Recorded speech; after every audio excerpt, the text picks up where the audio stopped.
ठंडा मतलब क्या होता है, ये आमिर खान पिछले 10 सालों से आपको बताते आ रहे हैं, लेकिन एक कोला कंपनी के लिए बदल गई है अब ठंडा मतलब की परिभाषा। इस कोला कंपनी के लिए अब ठंडा मतलब हो गया है आमिर खान। खबर आई है कि जिस कोला कंपनी के ब्रांड को आमिर खान ने हर बार अलग अलग अंदाज में प्रमोट किया, अब उसी कोला कंपनी ने आमिर खान के साथ अपना कॉन्ट्रैक्ट रिन्यू नहीं किया है। एक्चुअली फाइनेंस के बारे में इतना मुझे कुछ समझ में आता नहीं। हालांकि इस ब्रांड को पिछले कुछ वक्त से आमिर खान के भांजे इमरान खान एंडोर्स कर रहे हैं। अभी मैं लूंगा उनसे। लेकिन सूत्रों की अगर माने तो सबसे चौंकाने वाली बात यह है कि कोला कंपनी आगे भी आमिर खान के साथ किसी कॉन्ट्रैक्ट पर साइन करने का इरादा नहीं रखती है। I bought these lovely bottles, you know, different colors. I really like that. इस पूरे मुद्दे की अगर हल्की सी भी एनालिसिस की जाए तो सबको समझ में आ जाएगी सीधी बात, नो बकवास वाली कहानी। पिछले दिनों शाहरुख खान ने इस कोला कंपनी के एक दूसरे ब्रांड को एंडोर्स करने की बैक डोर से सीधी एंट्री मारी है। I'm number one darling. और ये भी हो सकता है कि बैक डोर से सीधी एंट्री करने के बाद शाहरुख खान आमिर खान वाले ब्रांड को फ्रंट डोर से हथियाने की तैयारी में लगे हों। शायद इसी वजह से इस कंपनी ने आमिर के साथ अपना कॉन्ट्रैक्ट रिन्यू न किया हो। इसके पीछे की सच्चाई जब सामने आएगी तब आएगी, पर जो सच्चाई सामने आ गई है उसका एक रीकैप एक बार आप सुन लीजिए। आमिर कितने बड़े परफेक्शनिस्ट हैं, इसका सबसे बड़ा नजारा इन्हीं कोला एड्स में सामने आया था। इस ब्रांड के हर एड के लिए आमिर ने ऐसे ऐसे लुक्स अपनाए जो 1 मिनट की छोटी सी स्टोरी में वो जान डाल गए, जिसने इन एड्स को लोगों की जुबान पर ला दिया। So this is my look. Prasoon Joshi जैसे एड फिल्म मेकर्स ने इन एड्स का कॉन्सेप्ट डिजाइन किया था। शंकर एहसान लॉय ने इन एड्स का म्यूजिक दिया। यह 2000 से शुरू हुई कोला कंपनी के एड वॉर के वो स्टार्स हिस्सा बने जो बॉलीवुड में भी एक दूसरे के राइवल्स माने जाते हैं। और 2011 में इस डेकेड की शुरुआत के साथ कोला कंपनीज की ये वॉर अब दूसरे लेवल पर जाती नजर आ रही है, क्योंकि आमिर को दूसरे राइवल कंपनीज भी साइन कर सकती हैं। और आमिर हो सकता है एक बार फिर ठंडा मतलब वाली इस वॉर को अपने परफेक्शन से फिर हॉट बना दें। बॉलीवुड में रणबीर और इमरान सेट कर रहे हैं हार्मनी का एक नया एग्जाम्पल, क्योंकि रणबीर जो एंडोर्समेंट खुद नहीं कर पाते वो इमरान को पास करते जा रहे हैं। इंडस्ट्री के 2 बड़े हीरोज हो गए हैं एक साथ। हम बात कर रहे हैं रणबीर और इमरान की। रणबीर और इमरान अभी अनडाउटेडली बॉलीवुड के 2 बिगेस्ट हीरोज में से आते हैं और वो नहीं चाहते कि इन दोनों के सिवा कोई तीसरा हो जो रेस में इनसे आगे निकल जाए। और इनका सबसे बड़ा कंपटीशन है शाहिद कपूर। ऐसे में by teaming up together, Imran and Ranbir are making sure कि शाहिद रह जाए स्टारडम की रेस में पीछे। और शायद इसी वजह से रणबीर और इमरान ने आपस में कर ली है ऐसी प्लानिंग जिसमें है इन दोनों का फायदा। जी हाँ, according to an English daily, Ranbir Kapoor जो भी एंडोर्समेंट्स नहीं कर पाते वो चला जाता है इमरान के पास और रणबीर खुद इमरान का नाम सजेस्ट करते हैं। हाल ही में रणबीर को ऑफर किया गया एक soft drink commercial which Ranbir couldn't do and he happily passed it on to Imran. Ranbir Kapoor हमेशा इमरान से पर्सनली पूछते हैं if he would like to work on the assignment which was offered to Ranbir first। और इमरान को भी रणबीर के रिजेक्टेड ऑफर्स को एक्सेप्ट करने में कोई प्रॉब्लम नहीं होती।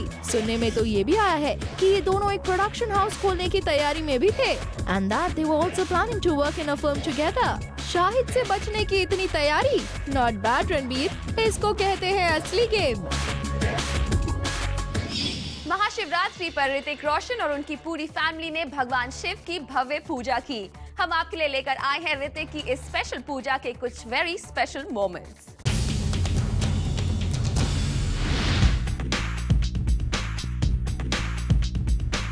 ऋतिक रोशन इस महाशिवरात्रि पर बन गए शिव जी के पुजारी। पूरी फैमिली के साथ ऋतिक पहुंचे अपने ग्रैंडपा के पनवेल फार्म हाउस पर और वहां के शिव मंदिर में महाशिवरात्रि की पूजा की। ऋतिक, सुजैन और पापा रोशन ने भी इस फेस्टिवल की विशेष पूजा का मौका नहीं छोड़ा। देखिए हाथ में जोत लेकर कैसे शिव जी की आरती उतार रहे हैं ऋतिक। ऋतिक की नजरों में भगवान शिव की भक्ति साफ नजर आ रही है। ऐसा लग रहा है मानो ऋतिक शिव जी से यही मांग रहे हो कि उनकी आने वाली फिल्मों के साथ वैसा बिल्कुल ना हो जो उनकी पिछली 2 फिल्मों के साथ हो गया। It's like magic for me. Wife Sussanne भी लगता है अपने नए फर्नीचर स्टोर की सक्सेस के लिए शिव जी से आशीर्वाद मांग रही हैं। Every single space has been made up by her, you know. and I love them all. और पापा राकेश रोशन तो जैसे महाशिवरात्रि पर शिव जी की आरती करते हुए शिव जी से इसी आशीर्वाद की उम्मीद कर रहे हैं कि शिव जी की कृपा उनके परिवार पर हमेशा बनी रहे। ऋतिक पिछले 12 सालों से महाशिवरात्रि पर इसी जगह पर आ रहे हैं। When I stepped into this place last, for me it's magic. ये शिव मंदिर उनके ग्रैंडपा जे ओम प्रकाश के पनवेल फार्म हाउस के पास ही है और इस साल भी ऋतिक ने शिव मंदिर में अपने पेरेंट्स, वाइफ, सिस्टर और ब्रदर इन लॉ के साथ की है महाशिवरात्रि की विशेष पूजा। It's like magic for me. It's like magic for me. Coming up more on Hrithik in this segment. Hrithik को दिया किसने धोखा? जहां बॉलीवुड एक्ट्रेसेस ऑरेंज जूस के डाइट पर जिंदा रहती हैं, वहीं विद्या बालन को ये अफसोस है कि प्रेग्नेंट वुमेन के कैरेक्टर के लिए उन्हें ओवर ईटिंग का मौका नहीं मिला।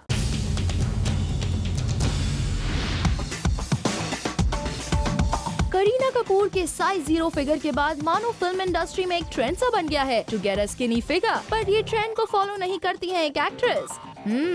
विद्या बालन है वो एक्ट्रेस जो होना चाहती हैं ओवरवेट, ओवर ईट करना चाहती हैं, बट अफसोस ये मौका उन्हें नहीं मिल पाया। What I really feel bad about is that I couldn't overeat like pregnant women do. That was the one liberty I didn't have. What I did do is I didn't allow people to smoke around me, saying you can't smoke around a pregnant woman. So that was my way of empowering them, even as I entertained them. विद्या अपनी next film में एक pregnant lady का किरदार निभा रही हैं, जहां she is expecting to have a paunch belly. Well, इस फिल्म के सेट्स पर विद्या ने प्रेग्नेंट होने का काफी फायदा उठाया, जहां लोगों को बुली किया तो नखरे भी काफी थे मैडम के for not allowing the unit to smoke on the sets. But madam को अफसोस है इस बात का कि उन्हें ओवर ईट करने का मौका नहीं मिला। वेल विद्या, वैसे ही आप खाते पीते घर की लगती हो, अब इससे ज्यादा वेट पुट ऑन करना, वी वुड एडवाइज कि आप ओवर वेट पर ज्यादा फोकस ना करें, क्योंकि शायद ये आपके करियर पर भारी पड़ सकता है। नर्मदा आहूजा तैयार है अपने बॉलीवुड डेब्यू के साथ। आपको दिखाते हैं गोविंदा की डॉटर नर्मदा किसके साथ कर रही हैं अपनी पहली फिल्म।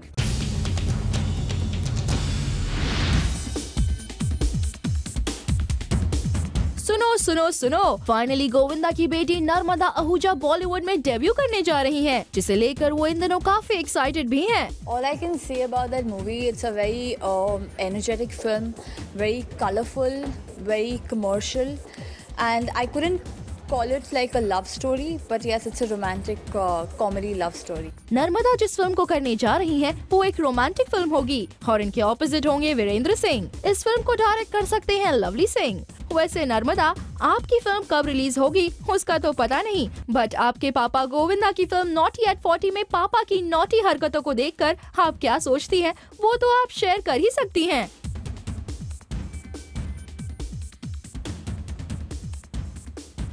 मैंने प्रोमो ही नहीं, मैंने फिल्म भी देखी है। इन the film he is playing really naughty.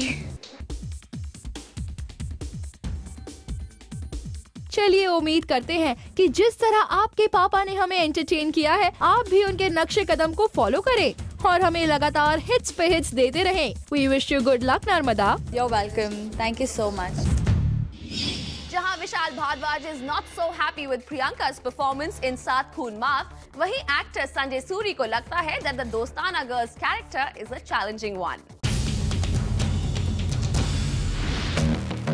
Sanjay Suri को प्रियंका चोपड़ा का दोस्ताना गर्ल कैरेक्टर काफी इम्प्रेस कर गया है और यही नहीं, उन्हें तो ये रोल काफी चैलेंजिंग भी लगा। संजय ने माय ब्रदर निखिल में गे स्विमर का किरदार निभाया है एंड शायद उन्हें अभिषेक और जॉन की गे हरकतें दोस्ताना इम्प्रेस नहीं कर पाई हैं। For me, I'll reserve my comments on that. But if I could play the role of Priyanka. Now that's a challenge for an actor, right? That's a challenge for her. I mean, the other two are good, but that's not a challenge. Sanjay, आपसे ये पूछना था कि आखिर आपको प्रियंका का ये character इतना चैलेंजिंग क्यों लगा? क्योंकि प्रियंका इस फिल्म में ग्लैमरस रोल कर रही हैं, where she is wearing a hot bikini, और इससे ज्यादा कुछ खास रोल तो नहीं है इनका। इस बात से शायद विशाल भारद्वाज डिसएग्री कर दें, क्योंकि सुनने में आया था that Vishal was not very happy with Priyanka's acting in सात खून माफ। Sanjay, we think you should check the film again before reviewing Priyanka's role, a challenging one. Hrithik Roshan को उनके एक खास दोस्त ने डिच कर दिया है। ऋतिक उन्हें काफी एडमायर करते हैं, पर रिसेंटली खबरें आई ऋतिक के अपने इस दोस्त से नाराज रहने की। ठुकरा दी गई ऋतिक रोशन की गुजारिश। उनके दोस्त ने कर दिया उन्हें डिसअपॉइंट। ऋतिक की खुशी में अपनी खुशी नहीं पाई इस दोस्त ने। ऋतिक के ये दोस्त हैं उनकी लास्ट रिलीज गुजारिश के डायरेक्टर संजय लीला बंसाली। और खबरों के मुताबिक ऋतिक बंसाली से खफा हैं। वजह है ऋतिक रोशन के बुलावे के बावजूद बंसाली का सुजैन रोशन के स्टोर लॉन्च पर न आना। हक गया मैं भाई। बंसाली यूं तो ऋतिक से काफी क्लोज हैं और उनकी एक्टिंग के गुणगान भी गाते रहते हैं, मगर जब बात आई अपने इस चहीते के स्पेशल ओकेजन का हिस्सा बनने की तो उन्होंने पीठ दिखा दी। डुगू की वाइफ के स्टोर लॉन्च पर बॉलीवुड की नामी हस्तियां पहुंची। सोशल जूस पर सबसे कम नजर आने वाले आमिर खान भी यहाँ आए थे, मगर Bhansali chose not to be a part of his celebration. This obviously disappointed Hrithik. Bhansali ऐसा करेंगे ये तो ऋतिक को उम्मीद नहीं थी। इस पूरे इंसिडेंट पर ऋतिक का कहना था, Yes, I missed him, but he had already planned to come another day as he wasn't in town, so no reason for hurt. Well, डुगू ने तो modestly अपना वर्जन दे दिया, मगर बंसाली अगर ऋतिक की छोटी सी गुजारिश कबूल कर लेते तो अपने स्टार को खुश ही कर देते। अब कहीं आपके इस इवेंट पर न आने की वजह गुजारिश का बॉक्स ऑफिस रिजल्ट तो नहीं? हक गया मैं भाई। सलमान से नहीं हो रही है जरीन की शादी, है कोई और जिससे होगी जरीन की शादी इन द फिल्म रेडी। जरा इस तस्वीर को देखिए। इस तस्वीर को देखकर तो यही लग रहा है कि शायद जरीन और सलमान की हो रही है शादी इन द फिल्म रेडी। हो सकता था ये एक ट्विस्ट, बट हम लेकर आए हैं एक नया ट्विस्ट। सलमान नहीं बल्कि अजय से हो रही है जरीन की शादी। क्यों चौंक गए ना? दरअसल खबरें तो यही आई थी कि जरीन और अरबाज साथ करेंगे cameo where the Veer girl is getting married to Arbaaz. But आएगा प्लान में चेंज और अरबाज से नहीं बल्कि अजय से करेंगी जरीन शादी। और ये नेक्स्ट पिक में आप देख सकते हैं कि मैरिज रजिस्ट्रार बन गए हैं संजय दत्त। इंटरेस्टिंग। वेल सलमान आपकी रेडी में और क्या क्या नए ट्विस्ट आते हैं ये जानने के लिए हम बेकरार हैं। कम काम मिलने पर एक्ट्रेसेस का साउथ का रुख करना तो आपने सुना था, पर नीतू चंद्रा ने सेट कर दिया है एक नया एग्जाम्पल। इंडिया की कौन सी फिल्म इंडस्ट्री में नीतू कर रही है काम? Let's find out. After a long time Neetu Chandra जब हमें मिली एक कलेक्शन के लॉन्च पर तो हमने पूछ ही लिया कि आजकल वो दिखाई नहीं दे रही, तो उनका जवाब कुछ यूँ था। मेरी अपनी एक फिल्म है जिसे मैंने प्रोड्यूस किया है। It's a Bihari Hindi film. क्या कहा? जरा फिर से कहना। मेरी अपनी एक फिल्म है जिसे मैंने प्रोड्यूस किया है। It's a Bihari Hindi film. Oh Bihar, लेकिन क्यों नीतू? बॉलीवुड में नाकाम एक्ट्रेस तो साउथ का रुख करती हैं, पर आपने तो बिहार का रुख कर लिया। चलिए कम से कम आप ग्लैमर की दुनिया से जुड़ी तो हैं। वैसे नीतू की बिहारी मूवी का नाम है देसवा, जो उनके भाई नितिन चंद्रा ने डायरेक्ट की है। वैसे नीतू को फिलहाल आइटम सॉन्ग करने से भी कोई परहेज नहीं है, अगर कोई ऑफर कर दे। मुझे लगता है कि आइटम सॉन्ग करना इतना आसान काम नहीं होता। जो लोग बहुत अच्छा डांस कर पाते हैं, जैसे मलाइका हो या राखी सावंत हो, ये लोग बहुत अच्छे डांसर्स हैं, and I am a very positive person, so I think it's a great thing as far as you taking it positively. Well Bollywood में तो आपके लक ने साथ नहीं दिया। लेट्स होप बिहार को आप अपने टैलेंट से लूटने में कामयाब हो जाएं।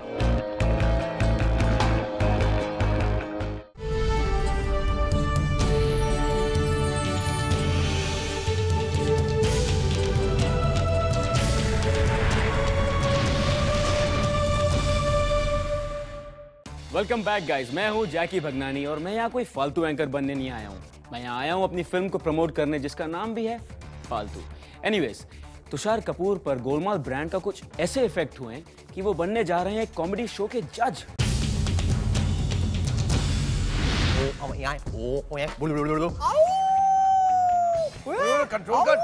तुषार इज फेमस अपने गूंगे character in the film Golmaal के लिए, और इस कैरेक्टर से ही तुषार के करियर की लैडर ने चढ़ी है सक्सेस। बट शायद तुषार अपनी इस कॉमेडी रोल से अब तक बाहर नहीं आ पाए हैं, तभी तो ये जनाब हमें दिखेंगे कॉमेडी शो को जज करते हुए। तुषार बहुत जल्द एक कॉमेडी शो को जज करते हुए नजर आएंगे। बट जब पूछा गया कि आप कैसे हंसाओगे अपनी ऑडियंस को, तो जवाब कुछ इस अंदाज में था।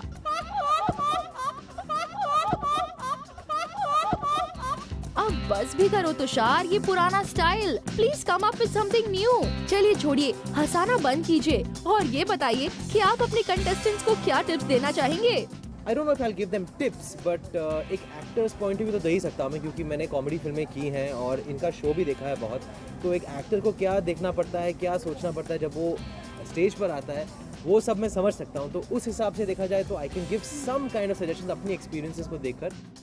नॉट बैड तुषार, आपकी कॉमेडी और लाफिंग टिप्स ने आपके फैंस को खुश कर ही दिया। एंड वी होप कि आपकी कॉमेडी फिल्म्स के जैसे आपका ये कॉमेडी शो भी लोगों को इम्प्रेस कर जाए।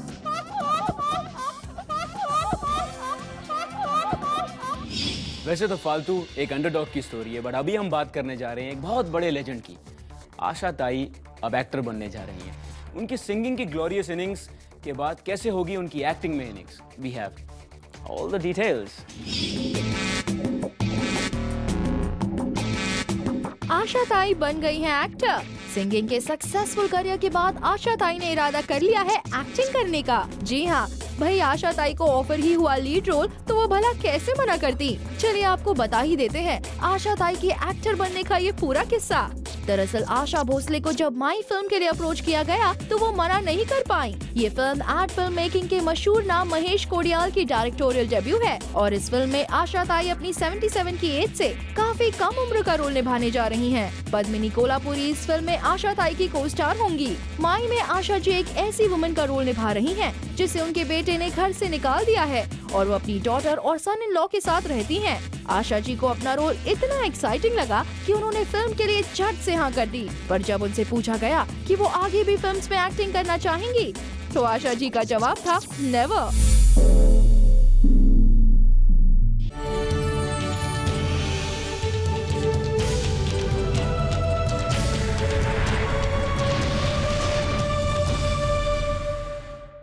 मुंबई में नीता लुल्ला ने शोकेस किया अपना नया collection which was all about white magic.